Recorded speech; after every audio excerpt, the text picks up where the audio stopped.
Wednesday. This is episode 9, and today on the show we have Roxanne, who is the owner and bookkeeper of Open Book. So Roxanne is a Canadian bookkeeper who is literally saving business lives. So thank you, Roxanne.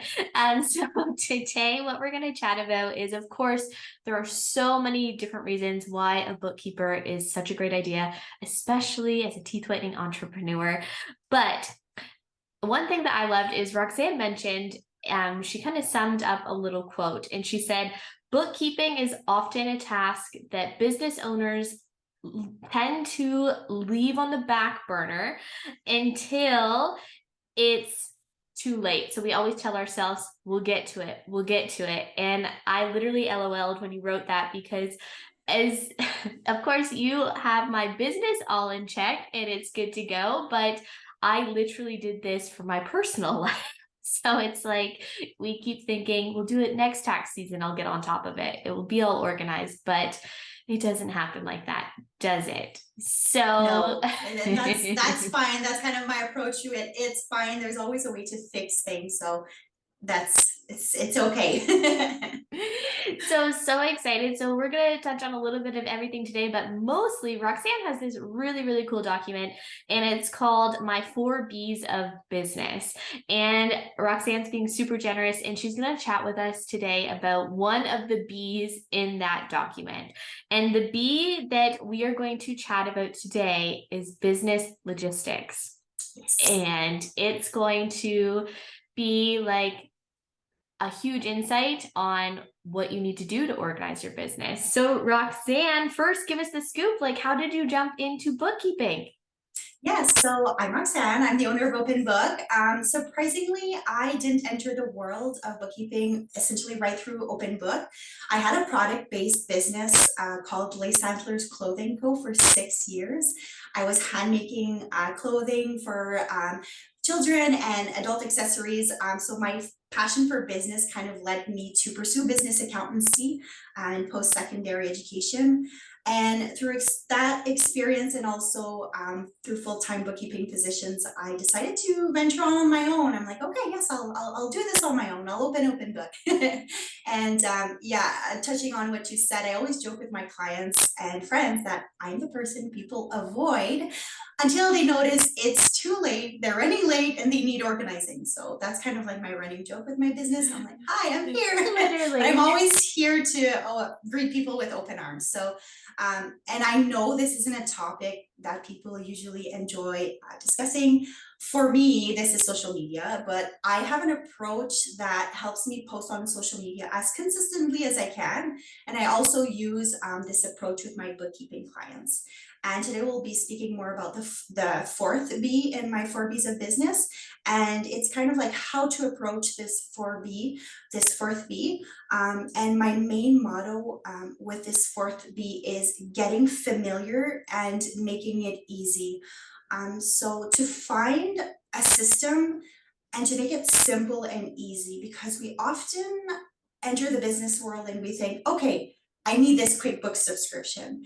It's shiny, they offer a 14-day free trial, I need this. For me, for social media, it was like kind of purchasing the 100 Canva templates for 100 days of posting. It's great, but if you don't kind of get a sense of let's say who your viewers are or what your business will look like, it's kind of hard when you jump into this big project, right? So it's what I recommend is just a straight to the point spreadsheet. So my fourth B of business is the logistics side of it, how you will take your information and organize it.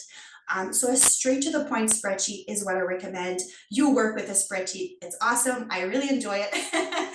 So one that allows you kind of to enter your revenue or expense categories, a total before tax, a space for the tax, and a total after the tax, and a system that tallies up your totals by categories. You're golden. Ditch that QuickBooks subscription. Something very straight to the point that has all of these aspects to it. will be very useful for you. And you can find these types of spreadsheets, let's say on Google or even on Etsy. There's a ton of them on Etsy, so definitely something to look into. Or even if you already have yours, maybe tailoring it and adjusting it to fit those specific criterias. It'll help you during tax time, just kind of seeing, okay, I spend more of my money here. I'm getting more of my money from, let's say, Shopify. Kind of, it gives you a good sense when it's by categories and For sure. stuff.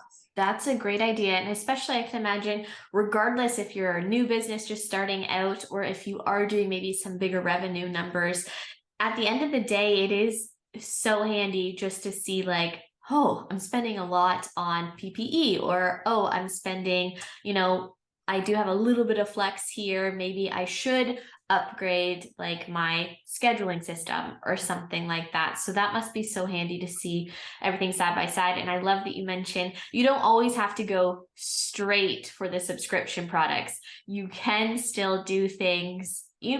Worst case, this might be reaching. I'm sure you could even go and buy a ledger book and write it out too, right? Of course. I've seen all types of bookkeeping systems. So whatever works for you, that is summarizes everything, is easy for you to bring to for tax time. Whatever works for you is perfect. Now, do you find that should we do a quick little breakdown of, just in case someone is a little unsure about what the difference between revenue and profit is? Yeah, of course. So revenues is the money you're making through your business. Let's say you're selling on Shopify, or just doing direct sales or anything like that. Though the revenue is the sales that your business is making. When it comes to profit, the profit is your revenues minus your expenses. So whatever you're bringing in as a profit or a loss, that will be your profit or loss. It's not always a profit, and that's why it's good to sit down with your numbers and see them, and sit with the discomfort, because sometimes you'll get some months where it's not always beautiful and shiny and you're in the green. Sometimes it's, oh, I've had a rough month, where can I cut certain expenses and either maybe break even, which means getting everything to zero, or trying to increase your profit somewhere. So no, this is the difference between the two, and it's great to have your revenues and expenses laid out to see at the end of the month, okay, am I making a profit, am I breaking even, or am I making a loss? So it's good to see the numbers for that reason. I can imagine that, especially new entrepreneurs that are starting out, doing the ugly cry and being in the loss is going to happen. And it might be multiple months. It might even be longer than that. But find yourself a professional who can help walk you through that. And it can get a little discouraging. So definitely finding someone like Roxanne, a bookkeeper, to kind of walk you through, okay, if you are still staying in the red and you're not sure where you can cut costs, etc., I'm sure a bookkeeper can kind of help you navigate that a bit as well, right? Of course, definitely. Which is helpful, because it's going to happen.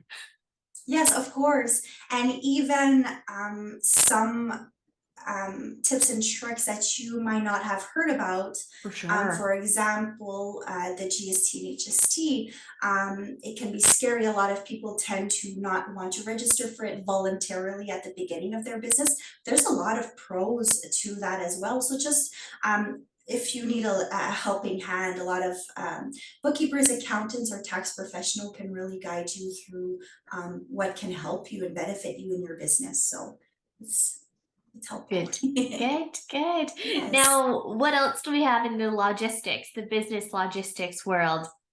Yeah, so kind of going with the creating the spreadsheets, just having a very basic system. What I like to do as well, and what I recommend clients, is to, if they decide to do their books on their own, is kind of creating an SOP. So it's called a system of procedure.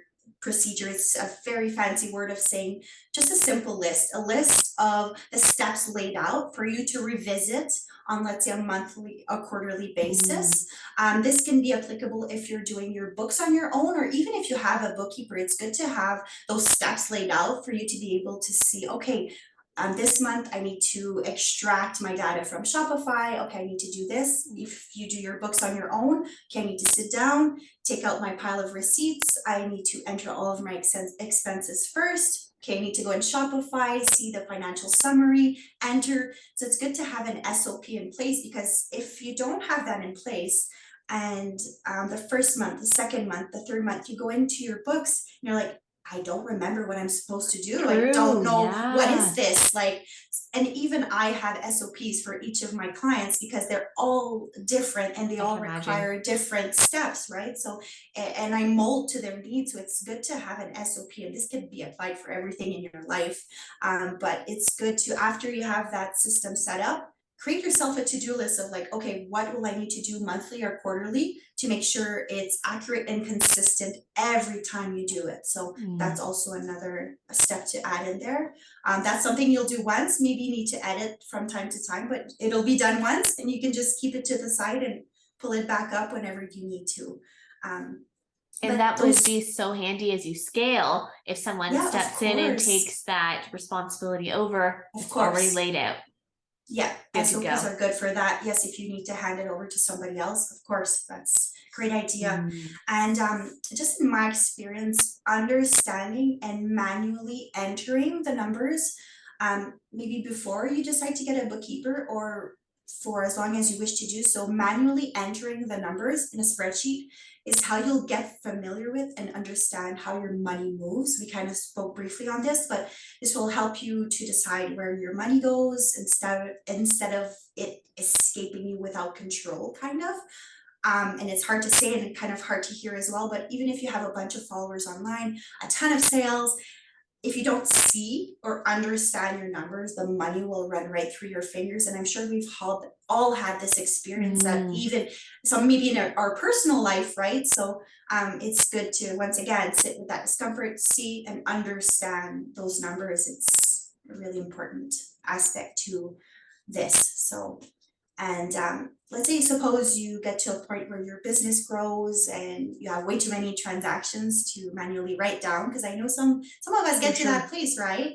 In that case, like asking for help or even transitioning to a more automated system like the QuickBooks we talked about, maybe that can be good in the future. But getting familiar with the process and simplifying it is key to this.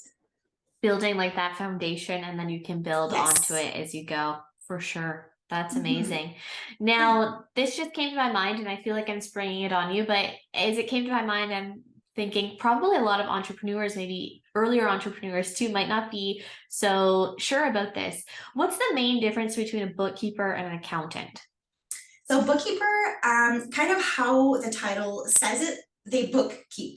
They keep your books organized. They grab all of your revenues, your expenses. Some of them are able to give you tips and tricks on what to register for, what to look out for. An accountant can do the same thing as a bookkeeper, but a bookkeeper can't do the same as an accountant. So an accountant is kind of a step up from a bookkeeper.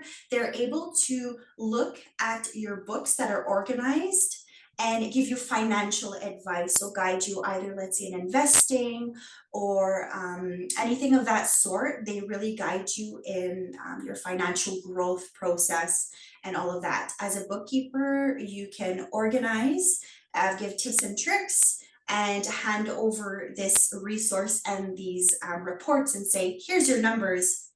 Do as you wish with these numbers, as where an accountant could be more like, okay, let's do this with your numbers. You'll see growth in 5 years if you do this, or they're more into the nitty-gritty of your numbers and really giving you professional advice with that. So that's the difference. They can do what a bookkeeper can do, but bookkeeper cannot do vice versa. So that's the difference between the two.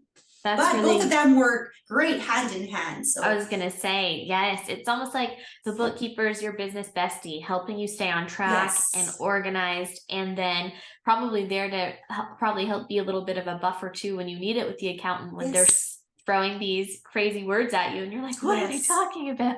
Exactly. Yeah. We're here to guide you through that process. Yes. Right. So good. So good. So was there anything else in the business logistics?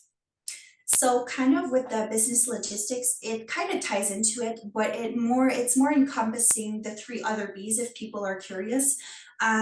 It's kind of going along with the topic of getting familiar is understanding your business type. So with the three B's that are previous to the logistics is more understanding your business type and who you are as a business, what you do. This will probably be clearer if you have done a business plan or something of the sorts.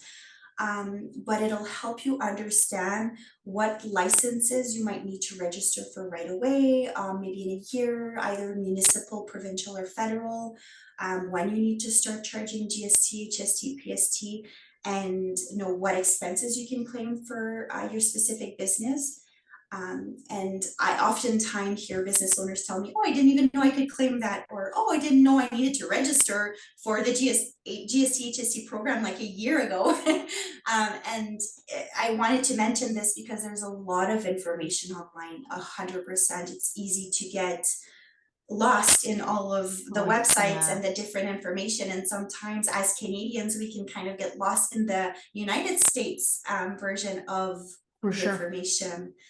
So what I would just recommend, if you're willing to do research on your own about what you need to register for, what licenses you need, what you can claim, is to find a few websites that are easy to read through, understand, and are credible. And just stick to those. So for me, for example, this is Intuit TurboTax Canada. I love that website. I have a few accountant websites that I use, and the CRA obviously is a great resource, but the information can be a bit hard to understand. For sure. So if you want to do some research on what you can claim for your specific business, if you need to register for the GST, HST, if you sell a lot to a specific province that has provincial sales tax, a PST, if you need to register to charge that PST, I would recommend just finding a few websites that are credible and understandable and gravitate to them rather than sifting through hundreds of sites and getting confused. And once you have your answer, write it down. Once again, like the SOP, just write it down so you have that information for future use. You can definitely do research on your own, or you can speak to a bookkeeper, tax professional, or accountant if you're unsure. But like we've mentioned, the 4 B's of business, my document can really help you navigate this. And it goes into detail of what you need to register for, even for your specific business's industry, if you have obligations and specific registrations you need to get to be legit and legal. So that's all in that document, but for sure we're people, we can help you with that if you have questions. So it can, and that's why I call it the 4 B's, because they kind of all go in together. You can't jump to the first step with the logistics and have that spreadsheet, but you're like, okay, but what do I put in the spreadsheet? Right. What can I track? So it's important to mention, but those three first steps will lead you to the fourth one of sitting down and tracking. So they all go very well together and are useful to make sure your business is organized and with your numbers. And that's definitely something that I feel like as business owners, especially when you see like all the glamorous side of like social media, you're like, oh, being a business owner looks so fun. And look, I just get to be at home, or whichever type of business you're running. But there is a lot of back end, and you do have to make sure that's organized. And so would you recommend looking for a bookkeeper that's in like, so say you are Canadian based, would you say you would look for, if you were a Canadian based business, a Canadian bookkeeper? Do you think 100%. Yeah. And even if you're in a specific province, reaching out to somebody in your specific province will be useful to you, because we've mentioned the provincial sales tax. So there are provinces that charge the PSTs, and they might be very familiar with that specific sales tax. So definitely, if you're in a specific province, then obtaining a bookkeeper that is in your province, not always necessary, but can be very beneficial for you. Yes, for sure. So then on the flip side, it'd be like, if you're in the States, look for a bookkeeper, an American bookkeeper in that specific state, etc. They will be more knowledgeable for your specific business. Yes. Yeah. No, that totally makes sense. So Roxanne, where can our followers find you and also learn more about your 4 B's document and how to purchase? You can find me on Instagram. I have everything linked in my bio. I have a bunch of links in my bio, but they can all be found there. And even DM me and I can guide you if you need maybe a 30-minute free consultation of just, I need to sit down and ask her, I'm not sure what I need, I'm not sure where to go. I do offer that, and it can all be found in the link in my bio, so they can go there and find all this information. Amazing, amazing. Well, I mean, you are a true entrepreneur. As you mentioned, you started with a different business prior, and then I love that you practically went more to this end of business because you kind of saw the back end of your first business and you probably saw some tips and tricks of, you know what, I could do this differently to help a business owner, which Yes. is so neat. So if Thank you were to give an advice to a new entrepreneur, what's one thing you think that they really need to know? The first thing that came to mind is don't give up. Honestly, even if all this information can be very hefty, um, go through it, organize yourself, and this can all be done. And don't give up. A lot of information online can really steer entrepreneurs away from this world, but it's been an amazing world to be in. I've met so many amazing people, and it's a very liberating and empowering space to be in. So don't give up.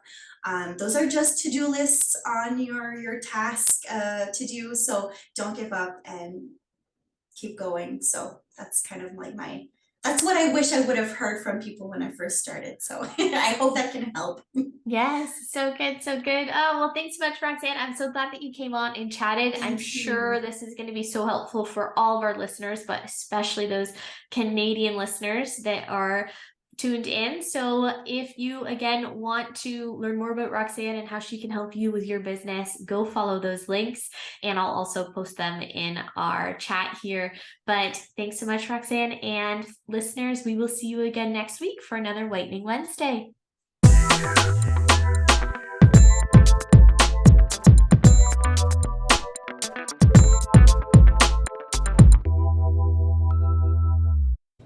Whitening Wednesday FAQs, let's go. First one is, if I am not getting consecutively booked, what are some things that I should be looking for? What pivots should I possibly be making? Here's a couple flags.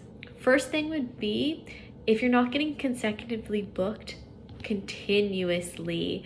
So remember, there are going to be highs and lows depending on different seasons, and that's going to depend on your area.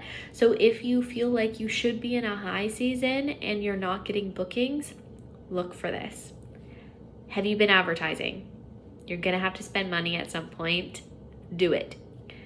If you are finding that you're posting great content, but you're not getting new followers or even inquiries, possibly maybe you've been shadow banned. As much as it sucks, maybe someone has shadow banned you, like reported you, and then you're gonna have to play the game of getting that removed.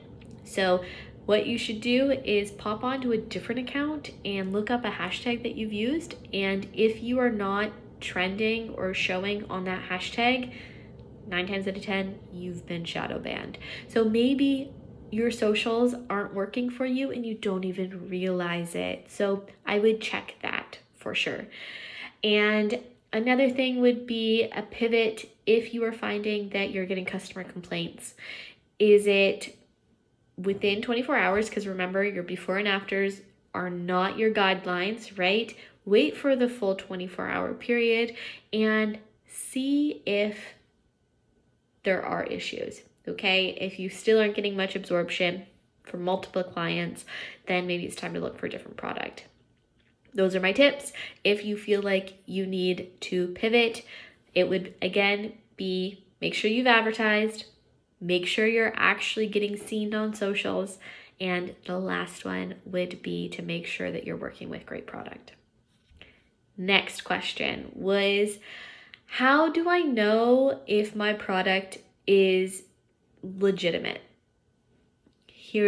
I've said this before and I'm going to say it again.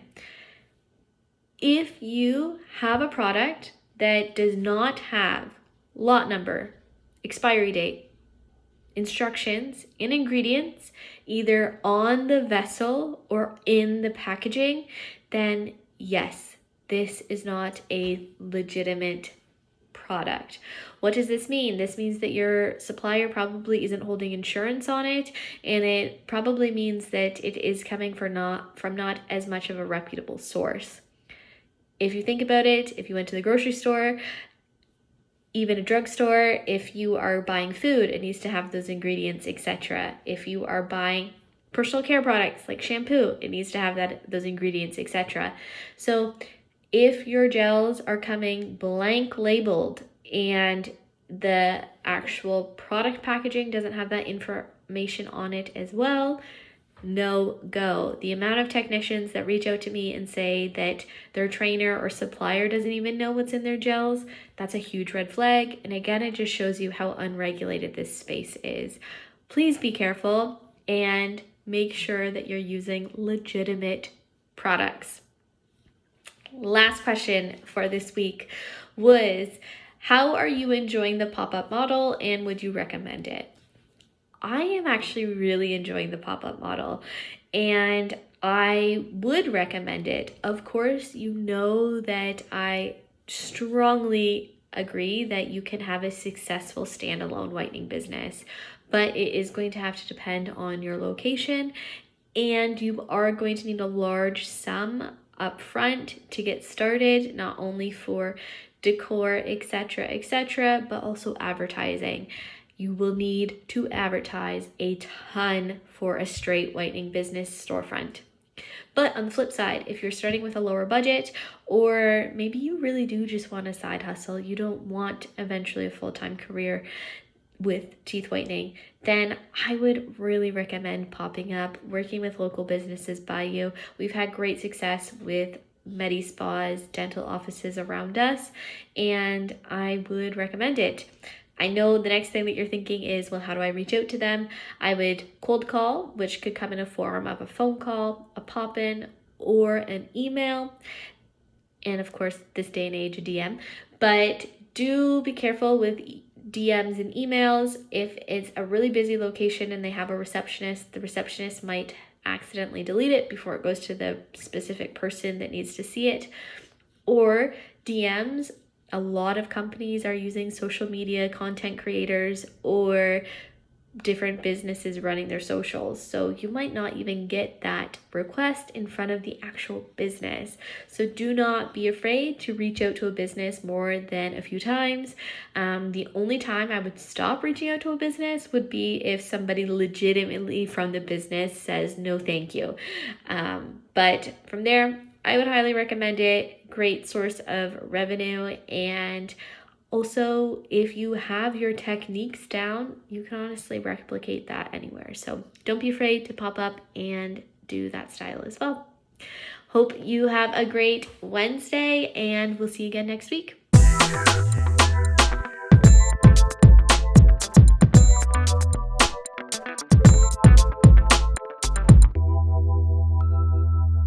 So much for completing another Whitening Wednesday episode. Don't forget to check out our sponsor, Professional Whitening Products, for all of your teeth whitening technician needs.